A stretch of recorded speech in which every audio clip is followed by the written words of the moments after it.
កាយរូបនេះពីអ្នកនឹងបងតែពេលនេះនួលអស់ប្រែថ្មីមួយខែ10ថ្ងៃ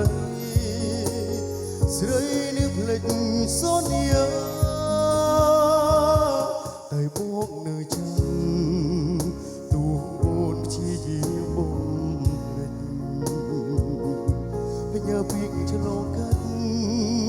ពេលគីដែលនៅសែនឆ្ងាយធ្វើបងស្នេហ៍អូនរហូតទូពេលនងស្រីឆ្ងាយនឹងទេឈោមឆាយចិត្តកាយបងស្ទើរខ្លាយជាខ្យល់នឹងទេឈោមឆាយ